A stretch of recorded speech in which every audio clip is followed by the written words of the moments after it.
A paz do nosso Senhor e Salvador Jesus Cristo, Deus abençoe poderosamente a todos, em nome do nosso Senhor e Salvador Jesus Cristo, com as ricas bênçãos dos céus, o reino de Deus Todo-Poderoso.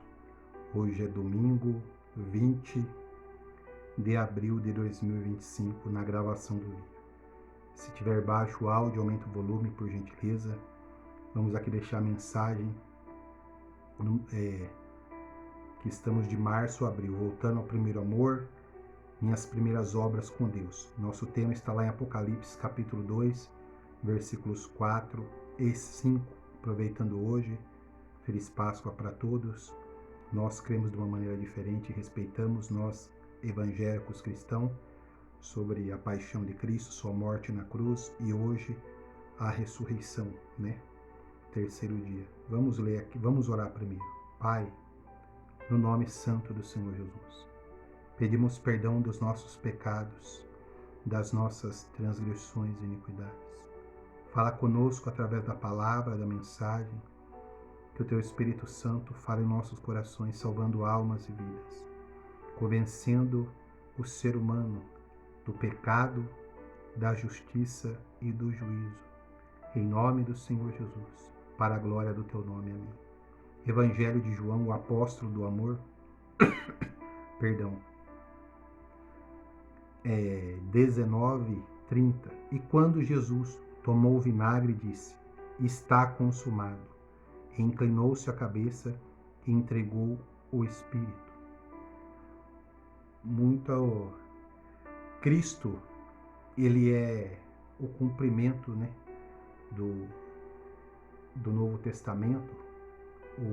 Vou explicar melhor. O Antigo Testamento aponta para Cristo. Muitas pessoas não entendem e não querem que Cristo é o Filho de Deus. O Antigo Testamento, a Bíblia fala que os judeus estavam escravos do Egito por 400 anos e Deus tinha a promessa de um libertador, e esse libertador era Moisés. E ao chegar ao ouvido de Faraó, conhecer essa profecia, ele mandou matar os judeus, os homens, e matou ali. Deus livrou Moisés, né? O libertador, ele é um tipo de Cristo, apontava para Cristo. E Herodes a mesma coisa, quando soube do Salvador, do Rei Jesus, mandou matar as crianças naquela época, igual como Faraó mandou matar as crianças, o mesmo aconteceu com Jesus. Ele é o tipifica Cristo. E Moisés, por uma ordem de Deus, que Deus ia trazer juízo ao Egito, mandou ali matar um cordeiro e passar o sangue nos umbrais ali das portas da janela. E quando o destruidor viesse matar os primogênitos dos egípcios da casa de Faraó, e o primogênito de Faraó, todos que tivessem aquele sangue não morreriam, porque aquilo era o sangue do cordeiro, apontando para Cristo no Calvário. A diferença é que ali eles foram libertos da escravidão, né, física, e para nós é algo mais segundo nós cremos, tá? Não estamos aqui discutindo e impondo nada por ninguém. Quem crê diferente ou não crê, nós respeitamos, porque discussões e muitos debates não levam a lugar nenhum. Ele morreu, derramou seu sangue para nos livrar da condenação eterna, da morte eterna. Nós cremos que quando o homem caiu no paraíso, no Éden, o Adão, ele morreu espiritualmente, fisicamente e eternamente. Então por que Cristo falou que está consumado? A obra da redenção, né? O preço que Cristo pagou na cruz foi em nosso lugar, para nós não sermos condenados.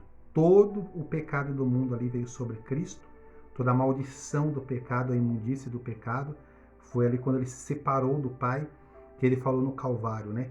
Deus meu, por que me desamparaste? Naquele momento ele estava separado do Pai, toda aquela dor, a aflição do pecado estava sobre ele. Quando ele cumpriu todas as profecias dos profetas, do profeta Isaías, o profeta messiânico, ele disse ali: está consumado, a obra da redenção. Naquele tempo que ele entregou o Espírito ao Pai, O véu do templo, aquele véu da separação, ele se rasgou de alto a baixo. E todos aqueles que creem em Deus, que creem no sacrifício de Jesus, têm acesso ao Pai Jeová através do nome de Jesus. Porque antes era muito diferente. Tinha uma barreira, era o sacerdote, o sumo sacerdote uma vez por ano ao povo. Hoje, em Jesus Cristo, nós temos acesso ao Jeová. Está consumada a obra da salvação, da redenção, apenas aguardando o grande dia do Senhor, a qual ele vai colocar o seu governo na terra, vai trazer justiça ao seu povo, aqueles que creram no sacrifício. Por que Jesus morreu no Calvário? Ele morreu para trazer salvação aos homens, à humanidade que se perdeu. E porque a morte não pôde com ele, não pôde prendê-lo lá, porque não tinha pecado. A morte não encontrou nada em Cristo, ela não podia reter, porque a Bíblia nos fala assim em 1 Coríntios 15, tragada foi a morte na vitória na cruz. Cristo derramou seu sangue para salvar a humanidade do pecado, porque o salário do pecado é a morte.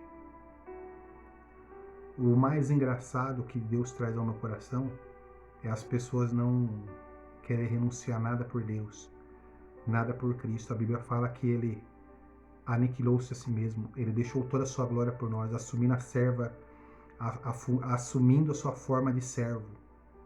Ele não usurpou ser igual a Deus sendo Deus.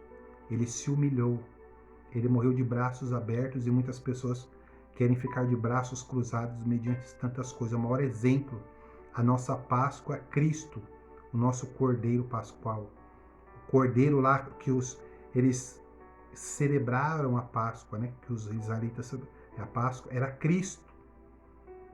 Ato simbólico. Hoje, como nós comemoramos na Santa Ceia, o pão simbolizando o corpo de Cristo, o vinho, o seu sangue. Fazei todas as vezes isso em memória de mim. Um memorial pelo sacrifício perfeito de Cristo. Um único sacrifício perfeito por toda a eternidade, né? Ele pagou o preço por nós, porque nós somos herdeiros de Adão, herdeiros do pecado. Aí veio o segundo Adão. O segundo Adão é Cristo. Aquele que não errou, aquele que não pecou, ele nos religou de volta ao Pai, a Jeová, de volta ao Senhor dos Exércitos Todo-Poderoso. É por isso que ele morreu, ele se entregou na cruz do Calvário. Ah, mas como Deus pode? Ele foi um ato voluntário. Como o próprio Cristo disse, ninguém tem esse poder de dar a sua vida, entregar a sua vida e depois tomá-la de volta. Quando Pilatos estava com Cristo, ele falou assim que ele tinha poder ali de salvá-lo e de julgá-lo. Cristo estava como um cordeiro mudo e calado, mas naquele momento ele deu um sinal de alerta para Pilatos. Ele falou, nenhum poder foi lhe dado, a não ser se for dado pelo meu Pai. Porque se ele estava naquela posição, quando nós estamos em alguma posição, é porque Deus deu, Deus permitiu a isso. E nós queremos se alegrar hoje, é o motivo da nossa redenção, salvação da nossa alma. Como a Bíblia nos fala, que quando o rico morreu foi para o Hades, não por ser rico, não pelo dinheiro, pela sua fortuna, mas por não temer a Deus. Veio Lázaro, morreu, e veio os anjos e o levaram ao seio de Abraão. Então é por isso que nós cremos. Irmãos Celso, qual a diferença de vocês cristãos crentes de nós não? Por que vocês falam tanto de salvação e condenação eterna? Nós somos seres humanos iguais. Nós vivemos numa sociedade, a Bíblia manda nós vivemos em sociedade, fazer o bem. A única coisa que nós divergimos na nossa fé é que nós cremos que se o ser humano morrer sem Cristo, a sua alma vai à condenação eterna já após a morte, não adormecendo. Nós respeitamos qualquer outra linha de pensamento. Não estamos aqui para julgar, mas essa é a Páscoa que nós cremos. Nós não cremos em nenhuma outra Páscoa, nós respeitamos todos e temos que respeitar sempre. É a redenção do crente, é a redenção do cristão em lembrar o que Cristo fez na cruz do Calvário. Eu recomendo assistir o filme A Paixão de Cristo. É um filme muito bonito. Já estão fazendo 2 e eu quero assistir. Deus abençoe em nome de Jesus.